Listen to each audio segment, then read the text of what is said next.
थोड़ा बेस कम करो। नहीं बंधुओं,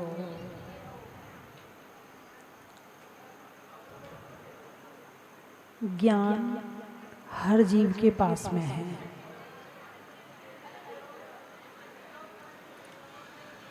जीव चाहे किसी भी गति में हो, वो अपने ज्ञान धन का मालिक है। वो ज्ञान चाहे कर्मों में छुपा हुआ हो या प्रकट हुआ हो, वो अपने ज्ञान का मालिक है। उसे ना कोई छीन सकता है, ना कोई चुरा सकता है, ना कोई मिटा सकता है। ज्ञान की ना कोई हत्या कर सकता है। किसी भी गति में हो, कहीं भी हो, उसका अपना ज्ञान अपना है। त्रियंच गति में है, भले वो निगोदिया जीव है, लेकिन उसके अंदर कितने ज्ञान की संभावना है? केवल ज्ञान है ना। पशु पक्षी हैं, उनके अंदर ज्ञान है कि नहीं है? अरे बोलिए ना, ज्ञान नहीं है उनके अंदर, है ना? है, ज्ञान है उनके अंदर। आप बताओ, ज्ञान है? अच्छा, गाय भैंस में ज्ञान है? और मनुष्य में? हाँ, वो तो अपनी बड़ाई खुद कर ही लेगा, अपने आप को वैसे ही बहुत बड़ा समझता है। यही तो मजबूरी है। एक चिड़िया ने पर्वत से कहा, पर्वत तुम बहुत ऊंचे हो। पर्वत बोला, नहीं, तुम मुझसे ऊंची हो। यानी पहाड़ के ऊपर उड़ रही थी। एक चिड़िया ने नदी से कहा, तुम बहुत अच्छी हो। नदी बोली, नहीं, तुम मुझसे ज़्यादा अच्छी हो। एक चिड़िया ने वृक्ष से कहा, तुम बहुत सुंदर हो। वृक्ष बोला, नहीं, तुम मुझसे ज़्यादा सुंदर हो। एक चिड़िया ने मनुष्य से कहा, तुम बहुत होशियार हो। मनुष्य बोला, तुम बिल्कुल ठीक कहती हो। वो लेना तो जानता है, मगर देना नहीं जानता। अच्छाई देना नहीं जानता, बुराई तो बड़े। उसने ऐसा कहा था, उसका जब तक बदला नहीं ले लूँगा तब तक मानूंगा नहीं। उसका बदला लेना तो जानता है, मगर अच्छाई का वापस करना नहीं जानता है। ज्ञान तो है, और थोड़ा नहीं, बहुत ज्ञान है। तो ज्ञान हर जीव के पास में है। अब किसका कितना ज्ञान प्रकट है और कितना कर्मों में दबा हुआ है, ये बात अलग है। निगोदिया जीव का बहुत कम प्रकट है और बहुत सारा हिस्सा दबा हुआ है। फिर उससे जो स्थावर जीव आते हैं, उनका थोड़ा सा और प्रकट हो गया। 2 इंद्री का थोड़ा और प्रकट हो गया। 3 इंद्री का थोड़ा और प्रकट हो गया। 4 इंद्री का थोड़ा और प्रकट हो गया।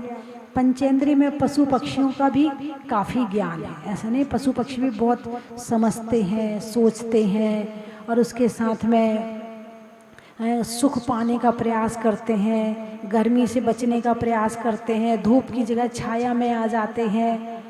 इतना ज्ञान तो उनके पास में है। गर्मी लग रही है, पानी कहाँ मिलेगा, तो पानी के स्थान पे पहुंच जाते हैं। दाना कहाँ मिलेगा, उड़ के वहाँ पहुंच जाते। इतना ज्ञान तो उनके पास में है। और मनुष्य के पास में उससे ज़्यादा ज्ञान है। कितना ज्ञान है? कमा सकता है, अच्छे से भोजन बना सकता है, अपनी कषायों की पूर्ति खूब अच्छी तरह से कर सकता है। कषायों की पूर्ति में क्रोध की पूर्ति, अभिमान की पूर्ति, मायाचारी लोभ की पूर्ति अच्छी तरह से करने की इसके अंदर ताकत है। लेकिन यदि कषायों की पूर्ति की ताकत है, तो उसके अंदर में भगवान बनने की भी ताकत है।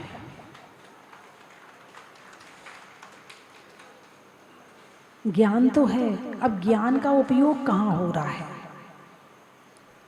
तो इसी के लिए जो अनर्थ दंड चल रहा है, कि अनर्थ दंड पर चर्चा चल रही है कि कैसे त्याग करें अनर्थ दंड का, कैसे हम पापों से बचें, तो उसके लिए बताया है पापोपदेश नाम का जो अनर्थ दंड होता है उसका त्याग करना चाहिए। किसका? पापोपदेश। कौन सा उपदेश? पाप उपदेश। पाप प्लस उपदेश अर्थात पापोपदेश। तो उपदेश दो तरह का होता है, एक पापोपदेश और एक सदुपदेश। कितनी तरह का हो गया? पापोपदेश हो गया अधर्म और सदुपदेश हो गया धर्म। उपदेश का मतलब है देना, ज्ञान देना। क्या करना? उपदेश का क्या मतलब है? ज्ञान देना। भाई माँ अपने बच्चे को ज्ञान देती, पढ़ ले पढ़ ले, तेरे भले के लिए कह रही हूँ, तुझे अभी बुरा लग रहा है, बड़ा होगा ना तब पता चलेगा मैं सही कह रही थी, पढ़ ले। बच्चा दिन भर पीछे पड़ी रहती हो, सारे दिन पढ़ ले पढ़ ले पढ़ ले। मोबाइल ना चलाऊं क्या? तुम खुद भी तो चलाती हो, मैं ना चलाऊं क्या? नहीं पढ़ना मुझे, तुम भी तो नहीं पढ़ती हो, मैं भी क्यों पढ़ूं? बोलिए, बच्चे कहते कि नहीं कहते? तुम भी तो नहीं पढ़ती हो, जब तुम नहीं पढ़ती हो तो मैं क्यों पढ़ूं? अब उसे समझाओ बैठा के कि मैं क्यों नहीं पढ़ती हो, तुम क्यों पढ़ते हो? जबकि होना तो ये चाहिए कि पढ़ना तो आपको भी चाहिए। अब आप कहोगे क्या पढ़ना चाहिए? आपको स्वाध्याय करना चाहिए। वो नहीं पता, उसे नहीं पता कि ये स्वाध्याय होता है, ये स्कूल की पढ़ाई होती है। वो नहीं, वो तो देखता है किताब लेकर कोई बैठा है, मतलब पढ़ाई चल रही है। और यदि आप स्वाध्याय करेंगी तो वो भी अपनी किताब लेके बैठ जाएगा। आप मोबाइल चलाओगी तो वो भी मोबाइल लेके बैठ जाएगा। आप टीवी देखोगी तो वो भी टीवी देखने बैठ जाएगा। अब आप मोबाइल लेके बैठो और उसको उपदेश सुनाओ, बेटा पढ़ ले। अरे बोलिए ना, पढ़ाई तो कब तक करनी चाहिए? ज्ञान प्राप्ति की भावना कब तक रहनी चाहिए? जब तक केवल ज्ञान की प्राप्ति ना हो जाए। ज्ञानाभ्यास करे मन माही, ताके मोह महातम नाही। जो ज्ञान का अभ्यास सतत करता है उसके मोह रूपी महाअंधकार नष्ट हो जाता है। वर्तमान में तो धीरे धीरे कम होगा, लेकिन धीरे धीरे नष्ट भी हो जाएगा। ज्ञानाभ्यास, पूजा तो करती हो लेकिन अभ्यास नहीं करती हो। कौन सा अभ्यास? ज्ञानाभ्यास करे मन माही। मन माही कितना करना है? मन मान करना। बोले मनमानी कर रहा है अपनी, कितना करना है? जितना मन में आए उतना करना है। क्या करना है? ज्ञान का अभ्यास करना है। कौन से ज्ञान का अभ्यास करना है? पापोपदेश वाला है, सदुपदेश वाला। तो किस लिए ज्ञान करना है? ताकि दूसरों को सुना सके। जब सामने वाला सुनेगा तो वो भी कहेगा वाह इसको तो बड़ा ज्ञान है, तो बहुत अच्छा बोल लेता है, ये तो हमारे यहाँ बड़े ज्ञानी हैं। किस लिए ज्ञान करना? दूसरों को सुनाने के लिए हैं, दूसरों से प्रशंसा प्राप्त करने के लिए ज्ञान करना। भाई ज्ञान तो कर लिया। हमारे यहाँ ना यही पढ़ी लिखी है, उस समय ऐसा लगता है कि बस आनंद आ जाता है,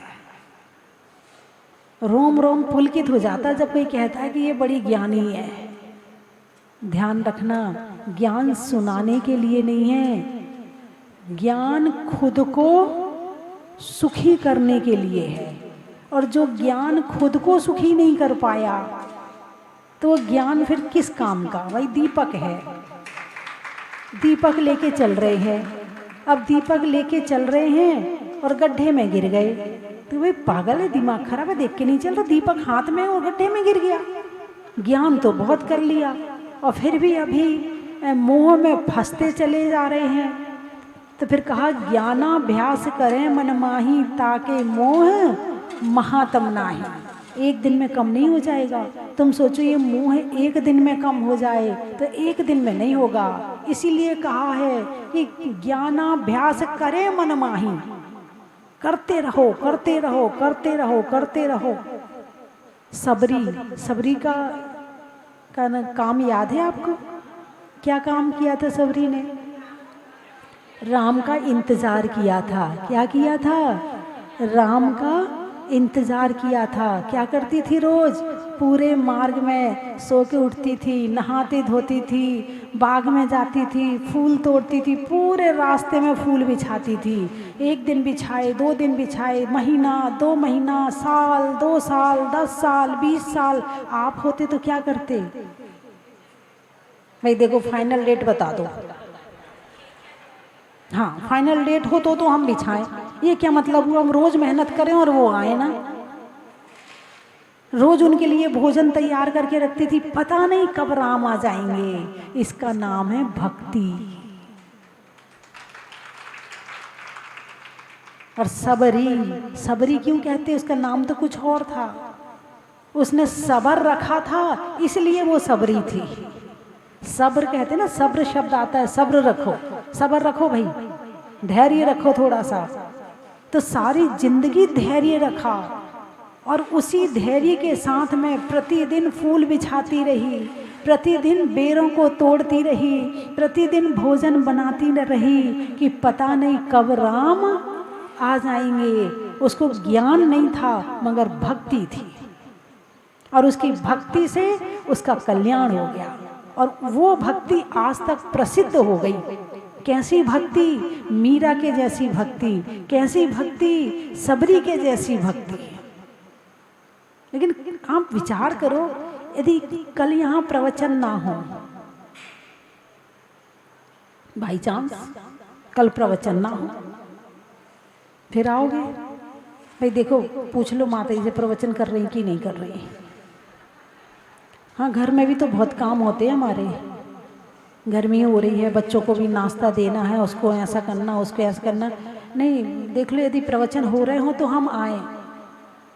चलो दूसरे दिन भी नहीं हुए, अब तीसरे दिन, भाई प्रवचन तो होते ही नहीं है। अब क्या जाना आपने, सुबह सुबह जल्दी पूजा करो और यहाँ से निकलो, प्रवचन तो होते ही नहीं है। ये है सब्र तुम्हारा। 5 मिनट यदि और तो और छोड़ो, यदि ये बदनामी कर रहे हैं और हमने सेकंड में पिच्छी नहीं लगाई तो इनका सिर ऊपर उठ जाता है।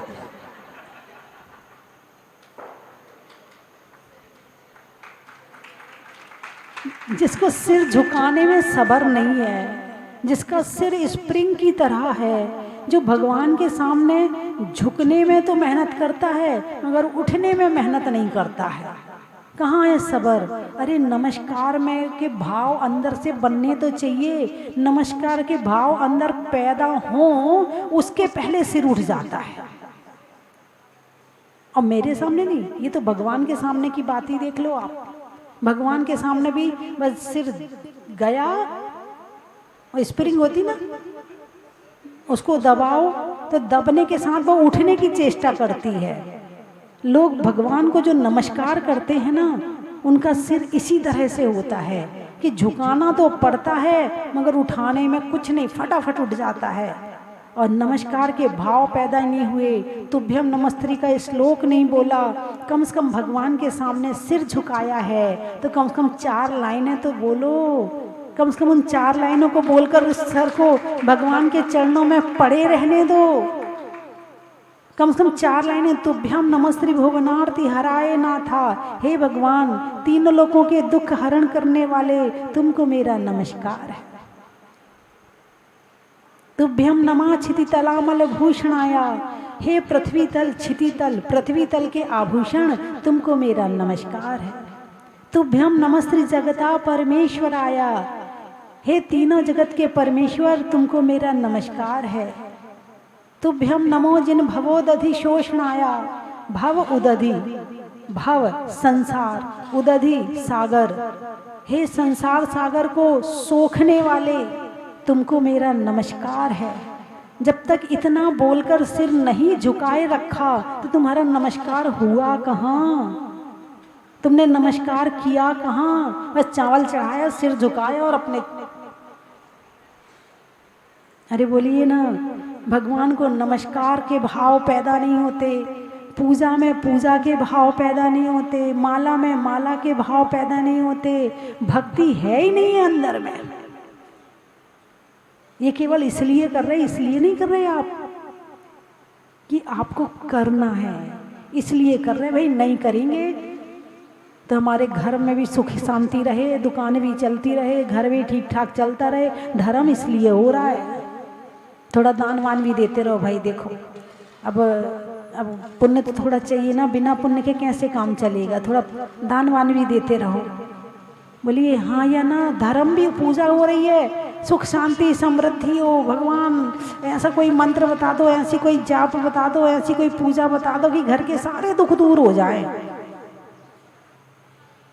एक बार एक सूफिया थी, एक हाथ में मशाल और एक हाथ में पानी की बाल्टी लेकर जा रही है।